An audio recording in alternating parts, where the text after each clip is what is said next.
See there. How we doing, everybody? Today we've got office hours every single Friday, about 10 o'clock Pacific. We do office hours. We talk about a different topic every single time. Hopefully this is helpful. If you have any questions, the whole point of this is that you can ask questions. I should be able to see across all the platforms if you do have any questions. If you're not one of our members already, if you're not part of our group, go ahead and join us at straighttalkacademy.com. We've got a whole community, training, all kinds of tools and resources, scripts, anything you'll need to get started in commercial real estate if you are new or you're looking at exploring commercial real estate yourself. So this week I have a obsession with the number 3. Okay, it keeps it simple, keeps everyone focused, and so what you'll find is I typically, if I have a rule or a test or something simple or a checklist, usually it's got 3 parts to it to keep it simple and easy to remember. One of the things that we do when we're looking at prospects or we get a referral that comes our way, is it worth our time? Are they going to be realistic? Are they going to be spinning our wheels? Are they going to be a big time suck, right? And it's going to waste their time. It's going to waste our time. And if they're a referral, especially, which is a lot of the business that we receive, that can be damaging to the relationship too, right? If everyone spins out, everyone's going to get frustrated, and a lot of times those fingers will point at different directions, and it oftentimes ends up at the broker's feet when that happens. So let's avoid all that by having a good conversation to start with, and if it's not a fit, let's find that out before we spend a lot of time working with a prospect that could then end up in a situation where they might be frustrated having spent all that time. So we're going to focus today on a very simple 3-part rule on determining if someone is worth the time for both you and them and anyone referring them to you to pursue, or if maybe there's some prep work they have to do. You're going to help guide them in a direction that is going to help them. Okay, and that's not always going to be you helping them buy or sell or lease a property. They could have to do some steps ahead of time to get themselves in a position to do so, right? And if you're in residential, you know that as well. Someone wants to buy a house, but they haven't been pre-qualified. What are we even doing here? Let's get them in front of a lender. Let's get them going. Same kind of thing happens in commercial, but there's a couple more steps too. All right. Oh, I'm in the way here. Let's move me out of the way. So let's talk about that. Okay. Let's do the rule of 3. Now there's some do's and don'ts before we get started, right? We're gonna have 3 things in mind as we're sitting down and talking to a prospect. Okay, we're gonna vet them out to see if it's a good fit.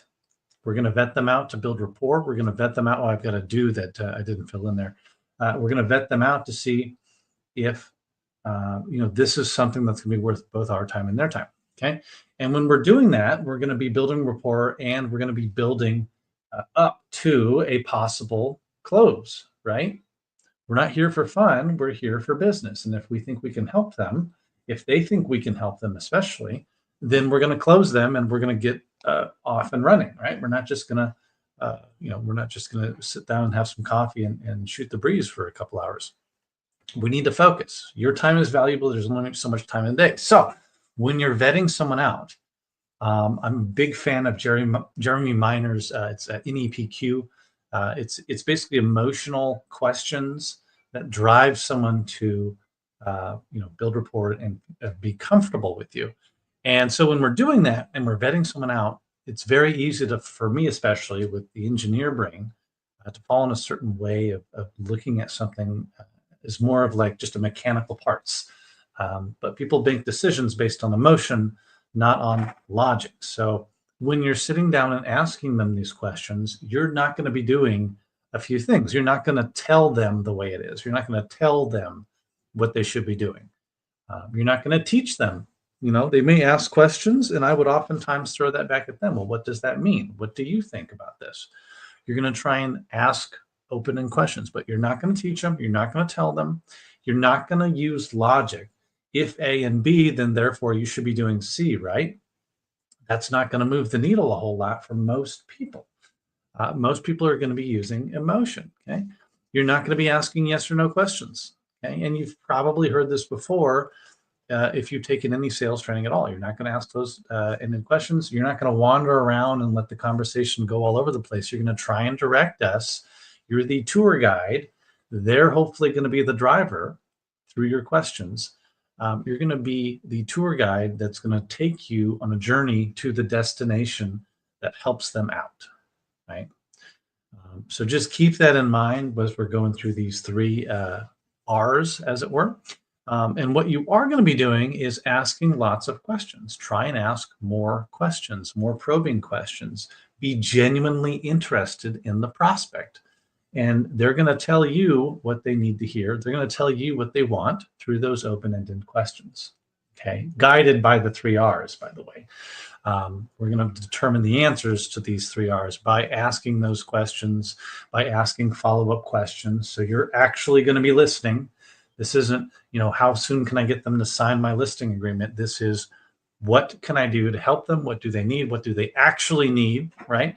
Because they're going to tell you one thing, and then you need to dig deeper to find out what they actually do need, right? And then following the NEPQ method from Jeremy Miner, if you haven't gotten into any of their stuff, I recommend you do so. Very cool.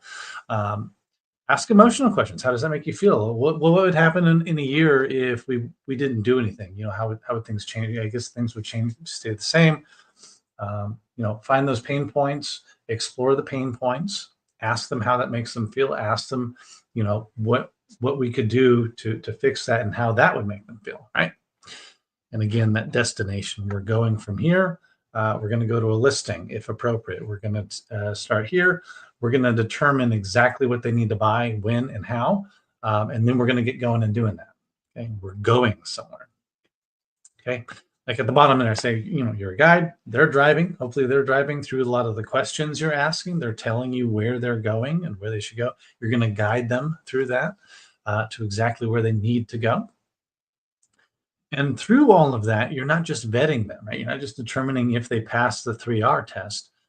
You're building rapport by asking those questions, right? And you're moving them to make a decision on their own on what they want to do. It's not going to be you telling them what to do. They're going to be the ones who make the decision. Okay. So now, what are the 3Rs? Yeah. Well, that was supposed to be bolded. Down bottom there, requirements, readiness, and realistic or realism. And you pose that as a question, like what are their requirements? How specific are their requirements?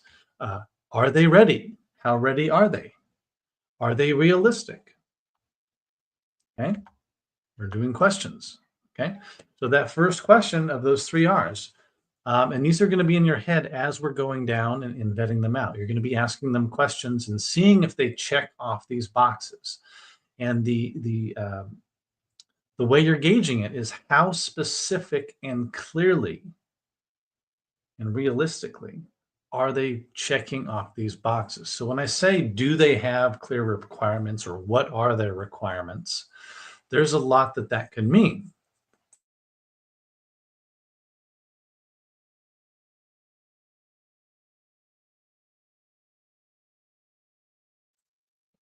Oh, I think I cut out there.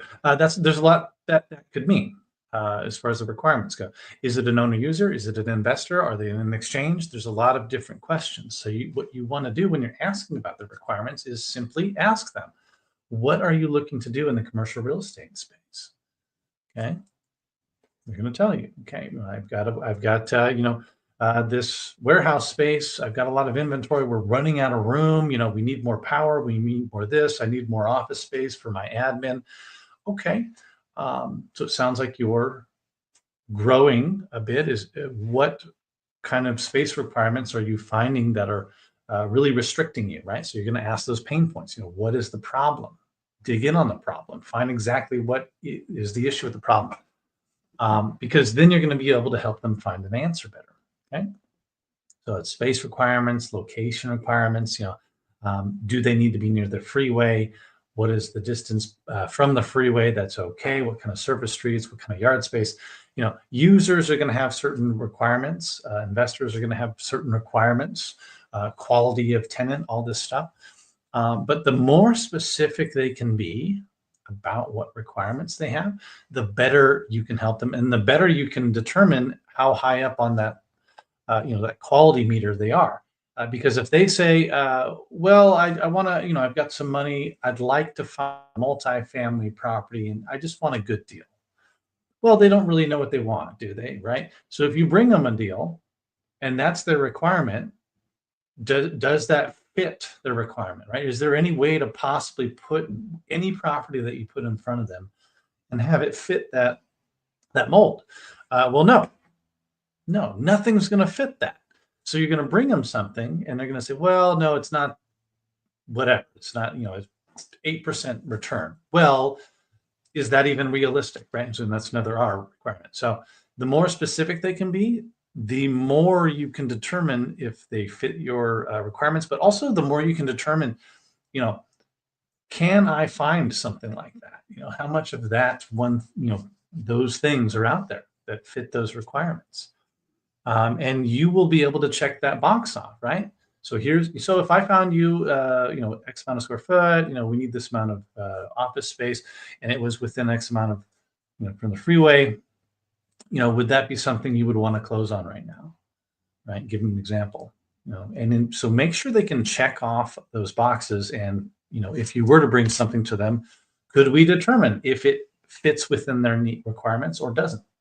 And if we don't know, then we need to drill down and get more specific. And if they can't be more specific, then maybe they need to do like we were talking about. Maybe they need to go back to the drawing board and find out what exactly do they want, because that's going to be wasting your time and their time if they can't determine exactly what they want for their property. Sip a copy. All right. That's requirements. Okay. And all of these will kind of intertwine. These are the three things you're going to have in mind as you're asking your questions, right? So requirements might bleed into how realistic they are or how ready they are, right? So they need more space. Well, okay, what if I found that for you now, today? Could we close on it tomorrow? Well, no, I'm not pre-qualified. Okay, well, let's talk about that. What do you have on hand? What kind of money are you going to bring to the table? What does your capital look like to make something like this happen? Okay. They can tell you, and they can tell you exactly where they're at on their pre-approval process. Do they have cash? Do they have money they have to move around? Sometimes in commercial, they have money that's out of country that has to be moved in country, right? And that involves different levers that have to be pulled and pushed and to move it over. It depends on, is it liquid or not, right? Is it in stocks? Is it in some sort of investment account that has to go through certain levers in order to be freed without some sort of big expense, right? If they own property and they have a loan on it, are there any prepayment penalties, right? Oftentimes with multifamily and other commercial properties, if someone, places a loan on a property, they want it to stay there for a certain amount of time. There's going to be some sort of prepayment penalty if we sell it within a year or two, right? So these are questions you're going to be asking, and they're going to be telling you, and you're going to ask follow-up questions depending on their answers. Okay. And you're going to determine, are they, really, hey, if we found all of these things in your requirement tomorrow, could you close it? How quickly can we close it? Okay. And they'll tell you why or why not. And decision making is another thing too, right? So you might be talking to a spouse who also needs the other spouse, or a partner who needs the other partners there to sign off on it. And the other partners might not want to sell right now. And so that would be another question: is there anyone else that we should involve in this conversation who's going to be making the decisions with you? Or are you going to be able to make that decision? If we decide to make a move when we meet, can we make a move with just you saying yes? Okay. And they'll tell you, right? So that's another thing that we're going to be wanting to vet out before we meet with them is, do we have all the decision makers, or are we wasting our time with, a third of the, decision makers for the property? Okay. Now, Another thing I run up against, especially if it is a referral, because they haven't been vetted out very well. Usually, a lot of times, someone will sell I deal with a lot of residential agents who do a referral over to commercial, and what they'll do is they'll sell a house to someone, and they happen to, through conversation, find out that person has a commercial need or desire. And so they then quickly say, "Oh, great, great, great! Yeah, let's talk to my commercial guy. I'll hand them off to you." And they're not realistic. They're not ready. They don't really know what requirements they have. They just got an idea, like, "Hey, yeah, I'd like to open a cafe that does A or B and C." Right. So I had this the other day. I had someone brought to me who wants to open, a cafe that helps with, childcare a little bit, right? So somewhere for you to go, relax a little bit, kids can play, um, get some work done, and have some coffee. These things exist. They don't really have a business plan. They haven't talked to the SBA or had any conversations with the lender that can pre-qualify them. So these are some things that we're thinking about where they have an idea, but they're not really realistic. They're not ready. They don't really have the requirements drilled down. So through that conversation, for that example, I was able to give them some to-do lists, right? So they're not, we're not going to spend our time shopping around for a property when you're not pre-qualified. You don't have a full business plan, which is going to be necessary if you're going to talk to the SBA and you don't have a business. You need your business plan, right? So here's your to-do list. Go do your to-do list. Let me know if I can help. And then when you're done, then we're going to start shopping, right? So they might stay on my radar, something like that. But through doing the 3R test, I've determined the different things that they're weak on that we can then give them a to-do list and they can go off and drill those down, right? Now, realistic is more of aligning, their expectations with reality or the market. Okay, so they might come to you and say, and oftentimes they will. They'll say, "Hey, I've got, I got a couple apartment buildings. I'd like to buy some more. Just bring me a good deal." Well, what does that mean? What exactly does that mean? Where do you think the market's at right now? What kind of cap rate are you thinking would be reasonable? Well, a 10% return. Okay, great. So if I brought you an offer on your apartment for a 7% return, which it would be well above market, right? Would you want it? Would you be willing to make that trade? Okay, so see how I'm asking someone who owns property if their expectations of the market aligns with their properties, right? So they're going to say, "Well, no, I would want much more than that." Well, you see where that might be a problem. Do you think another owner would be willing to take a 10%, return, or do you think they would probably expect a little bit more, just like you? They can tell you. So bringing them down to reality, and sometimes you can, sometimes you can't. And from there, I can determine, do we want to spend some more time just kind of exploring this, or do we want to just cut it loose for now, right? And again, these people might stay on my radar. Someone who owns some property, someone who wants to buy some more, I might put them on my buyer list, right? And then I might keep checking in with them. Okay, so as a commercial broker, that's part of what we're doing is we're vetting people out. If they're not ready right now, oftentimes they're not. We are adding them to our database and making sure we call them on a regular basis, because guess what? They might not be ready now. They might have really wild expectations right now, but they're going to, instead of you doing it, someone else or they themselves are going to get beat up by the market until they are ready to hit the market expectations. Okay. And at that point, you should be there ready to go when they are starting to be more realistic. And that's not just return. So this could be something too with our example of someone who needs more space, right? They need more warehouse space.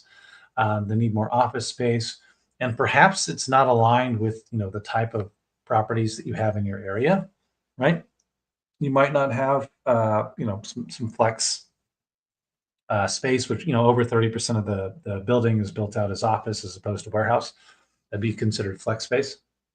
Perhaps you just don't have that. And so what would have to happen is they'd have to build a brand new building to fit their needs. Okay. So when you bring that up, are they going to be willing to do that? Or are they going to reset some of their expectations more in line with the market? What's going to happen there? Okay. So what you could say is like, look, I'll see what I can find. What I do know is the market doesn't have a lot of inventory like that. It'd be very difficult to find. If I found something that was A or B or C, which would be more in line with the market, would you be willing to take a look at that instead? Or do we actually need this very specific need met? Okay. And I'll tell you. And again, we're asking questions, we're asking follow-up questions. We're keeping in mind these 3 R's. Are they realistic? Are ready? What are their requirements? Okay. What do they need? Are they ready to get what they need? And are they realistic with what price or effort that will mean for them? And if all that's in alignment, or if you can reset their expectations to be, what you think would be in line with the market, then we can move on to closing them out. So cool. So they passed our test. We're then ready to say, look, okay, so here's how I work. I think we can help you. And I'll show you here. I use the rule of 3. Like I said, I like numbers 3, the number 3. I'll show you what this means, but we're going to do this. We're going to close it. They passed our test. We're going to say, great, here's our next steps. I'm going to get a listing agreement drawn up. Is A and B and C okay, right? So here's the price, we're expecting, or we're going to decide on a price. And if the market doesn't agree with that, then I need your commitment right now that we're going to meet the market after 30 days, because otherwise we go stale. Have that conversation. They say yes, yes to the commission, yes to the price, yes to the expectations. Cool. So we're setting a commitment, we're setting timelines for these commitments, and we're setting an expectation of documenting that and getting our commission agreement signed. They say yes to all. Say, cool, I'll have that to you on A or B or C. Ideally, you'd have that with you. Here's how I work, Mr. and Mrs. Owner. I use what's called the rule of 3. Okay. At no point are we, if we're buying stuff, at no point are we going to look at or have any more than 3 properties on our radar. Likewise, if we're going to sell, we're not going to sell any more than 3 properties at a given time. Okay. Anything else can wait till later. We're going to focus on selling 3 of your properties. And you can determine if that's too much work or not, but don't ever do more than 3. And if you're looking for property, we're going to look at no more than 3 properties at a time. Okay, and here's what happens, though. I deal with agents who have buyers. They show them property A. Number one, the client's not vetted, so they say, well, that's not a good deal because they didn't drill their criteria down. So that goes to the maybe pile, right? You bring them another one. Well, not a good deal. Okay, well, what does that mean? Well, I want a higher return. Okay, well, that's not really realistic for downtown. So you haven't vetted them out. So that goes to the maybe pile. And then that happens 5 more times. And so your maybe pile is now 7 big. You haven't made any offers, and you don't remember what number 3 was, the third one that came across, the 5th one that came across. Everything blends together. Everyone's got snow blindness, and nothing gets done. And you just spend a bunch of time wasting everyone else's time. So instead, Mr. and Mrs. Seller, buyer, I do 3 properties at a time. Here's what we're going to do. I'm going to give you 3 properties. I'm going to give you all the pros and cons, all the things we talked about today that are important to you. And you're going to tell me what you don't like about each and every one of those. I want to know exactly what you don't like about each of those and why you're saying no, because I want you to say no so I can go find you something better. Okay. And what that does is that's going to force them to not just take the criteria or the requirements that they gave you, but they're going to have to really hone that in, because they have to tell you what they don't like about it. And if there's nothing they don't like about it, then we're offering them. Why aren't we offering on it? They can't be ambiguous at that point. They have to be specific. So here's your 3 properties. We're always going to keep 3 in front of us. We're not doing 4. So there's 3 until they're disqualified, right? So one of those 3 might be offered on a letter of intent, and that's off and going. The other 2, you might have disqualified for various reasons. But at that point, we're still going to pursue the one we've got a letter of intent on, but we're going to keep cycling through another 2 properties. We're not going to have another 3 with our letter of intent out there. We're just going to have 3 total. So one's under letter of intent now. And then we've got 2 others that are floating out there, and we're DQing them, and or we're offering on the second one now, and we've just got another 1 floating out there that's cycling through and getting disqualified, right? So, but we're doing 3, and that's it. Okay. It's going to focus them. It's going to get everyone on the same page. No one's got snow blindness, and we are going to offer on something. and move that toward close. Okay. Likewise, 3 offers, whether you're making them or receiving them, 3 offers aligns with the rule of 3. So if you've got 3 offers out, you're not looking at any more properties until those get turned down, right? Or accepted. Okay.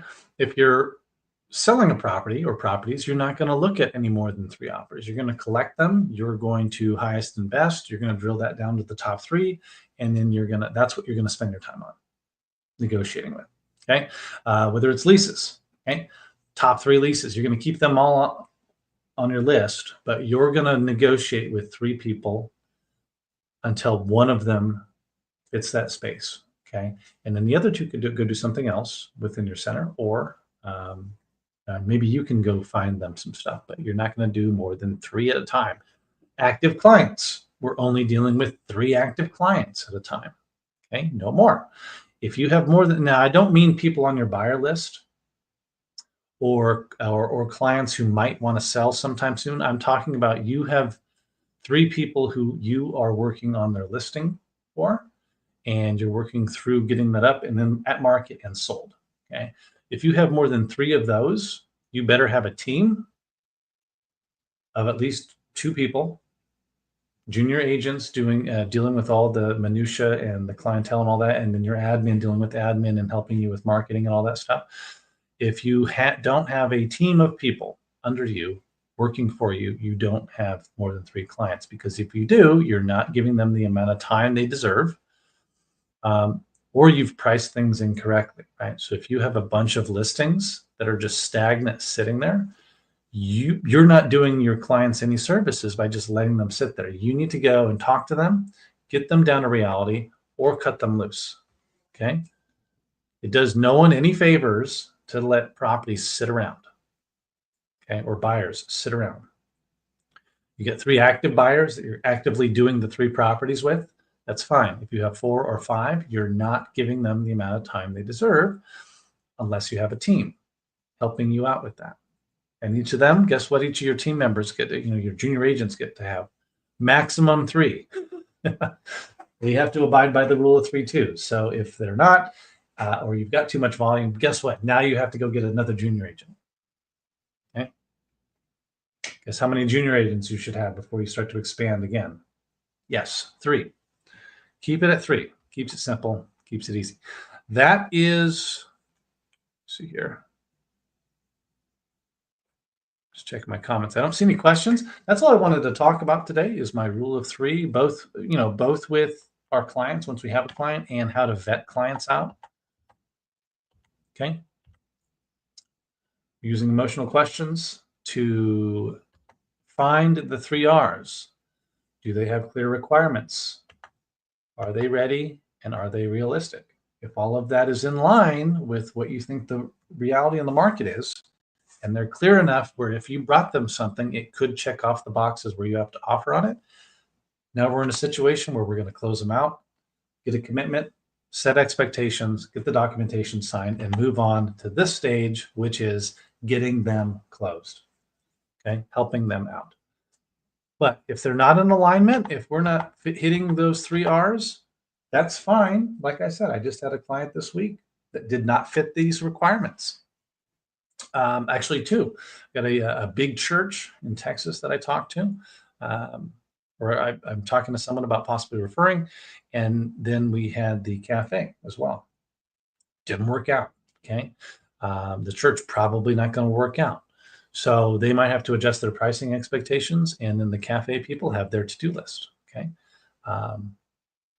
You can still help people without brokering for them. Okay. I can still help them without being their broker right now. When they're ready, then I'll broker for them. Okay. But it doesn't help them for us all to be spinning our wheels and looking at all these properties when they're not ready to close up. Okay. So those are the 3 R's. If you have any questions now, or if you're watching this later, and if you have any questions, put them in the comments. We're happy to answer them. That's what we're here for. If you're not part of the group or the community, join at straighttalkacademy.com. It's a monthly fee. You quit whenever you want to. There's just an intimidating amount of training.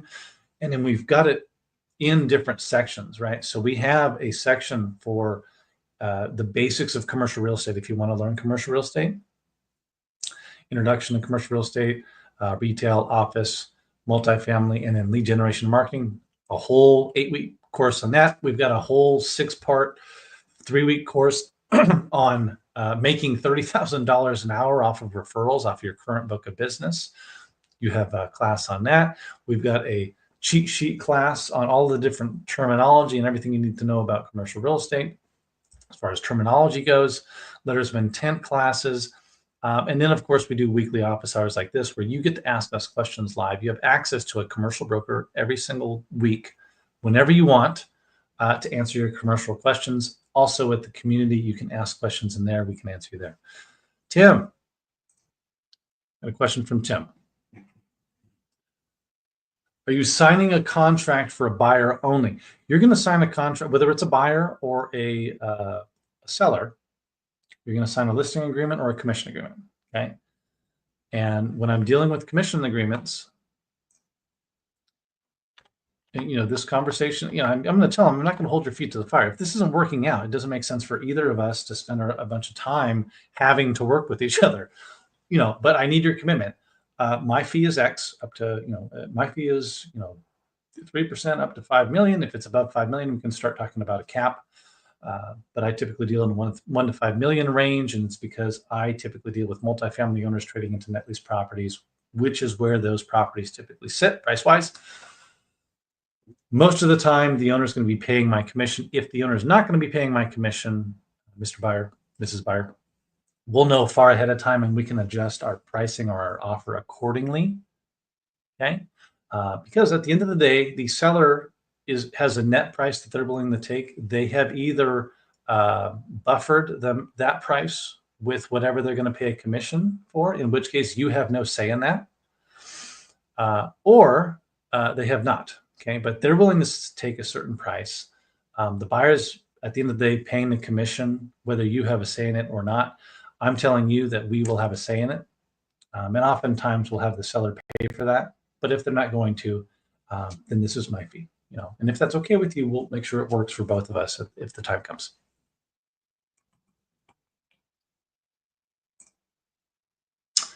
Yeah, so Tim's one of our members. So Tim, the buyer broker agreement, pretty standardized. You can see that we've got the letter of intent in there. Any contract that you're going to sign, I would do if it's an AIR form, would be a good boilerplate just to keep in mind. But we're not going to give you guys actual contracts. We'll give you something with it's got a watermark for sample slapped across the front of it. I'm not an attorney. I can't approve any contracts for you guys. Your broker has to do that. We can do stuff where we've got letter of intent templates that you guys can take and make your own. Again, your broker has to approve that as well. Buyer broker, same thing. I think we've got a sample of that in our portal, but you're going to have your broker approve any or all of that before you use any of that. Okay. And if you are one of our members, look for the upgrades that we're launching here. We actually have a whole set of lead magnets that we've created so that you can, if you wanted to, you can actually automate the commercial prospecting process pretty much entirely for you. All you have to do is share links to cool things. Like this training would be a cool thing for a residential agent. We've got cool training like this for commercial owners that you have access to, where you just have a magic link that you share with them, whether it's on social media or email or directly via text, whatever you guys want to do. And we track everything. We follow up, we push it toward a closing. And then if it does close or it goes to a listing, you can decide if you want to be involved or not. Very cool. Everything's done for you. So for now, we're allowing all of our members to have access to that. Eventually, anyone who's not signed up will have to pay extra. You guys won't have to for now because you're helping me test it out. So just look for that as an upgrade. If you haven't signed up yet, I would recommend you do so. I have 10:36 my time. We have been talking for a while, or I've been talking for a while. I'm going to get another cup of coffee. I will be right back. If you have any questions, let me know. Ask them in the chat box. I promise I won't put everything up on the screen here. I just think that's cool with the software I have. I'll be right back.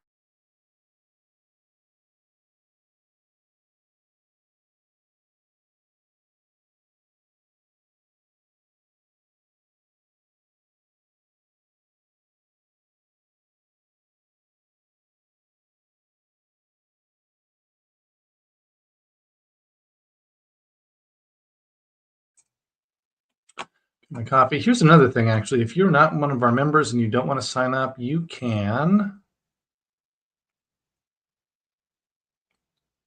I think this is the one. We have a toolkit that talks about closing your first commercial real estate deal.